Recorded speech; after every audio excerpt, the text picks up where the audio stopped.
Good morning, children. Welcome back. So, here I am with a new video of Social and Political Life, chapter number 8, Confronting Marginalization. Children, in the previous chapter, Understanding Marginalization, we read about two different groups and their experiences of inequality and discrimination. Though powerless, such groups they fought against, they protested and struggled against being excluded or dominated by others. They have attempted to overcome their situation by adopting a range of strategies in their long journey.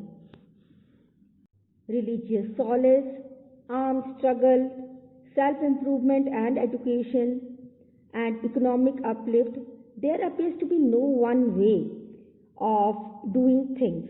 In all the cases, the choice of struggle has dependent on the circumstances that the marginalized find to be themselves in.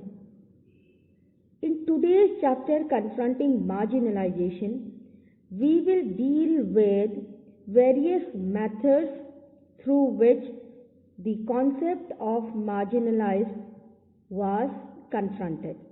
So, let us start with the chapter Confronting Marginalization. So, children, in this chapter, we will read about some of the ways in which groups and individuals challenge existing inequalities. Adivasis, Dalits, Muslims, women, and other marginal groups argue that simply by being citizens of a democratic country, they possess equal rights that must be respected. Many among them look up to the Constitution to address their concern. In this chapter, we will see why the Constitution of India is something that marginalized groups invoke in the course of their struggles.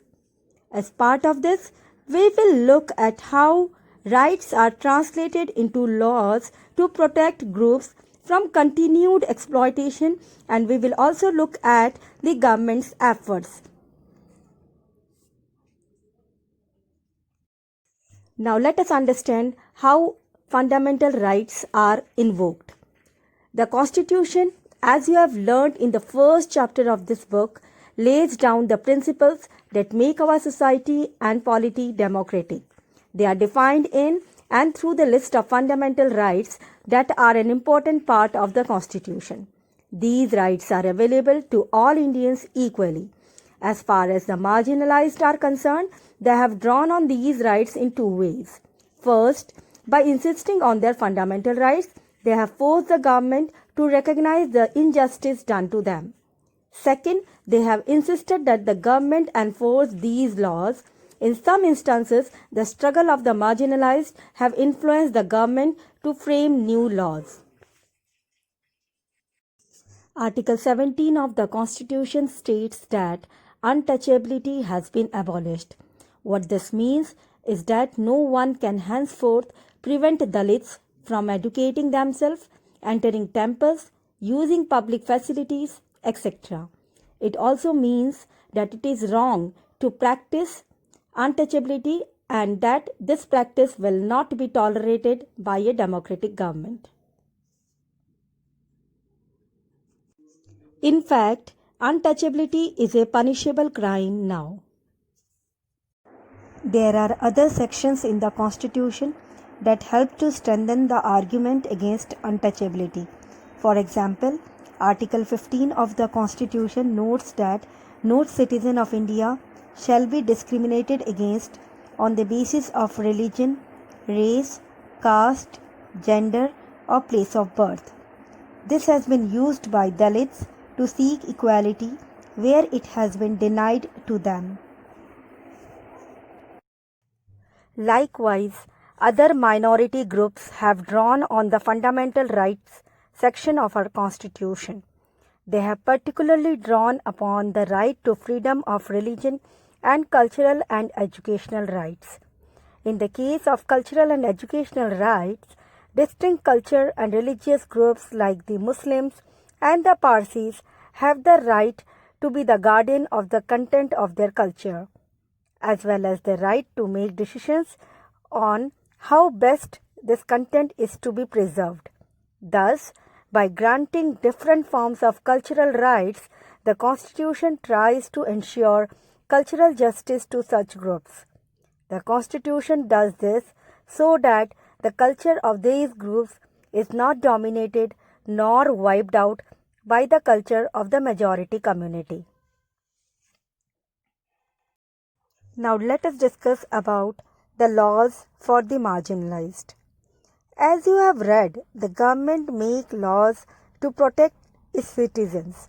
Yet, this is not the only way in which it takes action. There are specific laws and policies for the marginalized in our country.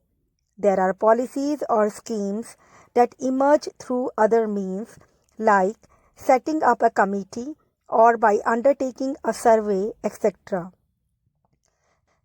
The government then makes an effort to promote such policies in order to give opportunities to specific groups. Promoting social justice. As part of their effort to implement the Constitution, both state and central government create specific schemes for implementation in tribal areas or in areas that have a high Dalit population. For example, the government provides for free or subsidized hostels for students of Dalit and Adivasi communities so that they can avail of education facilities that may not be available in their localities. In addition to providing certain facilities, the government also operates through laws to ensure that concrete steps are taken to end inequity in the system. One such policy is the reservation policy that today is both significant and highly contentious. The laws which reserve seats in education and government employment for Dalits and Adivasis are based on an important argument that in society like ours, where for centuries section of the population have been denied opportunities to learn and to work in order to develop new skills or vocations, a democratic government needs to step in and assist these sections. Now, how does this reservation policy work? Government across India have their own list of scheduled caste or scheduled tribe and backward and most backward caste. The central government too has its list.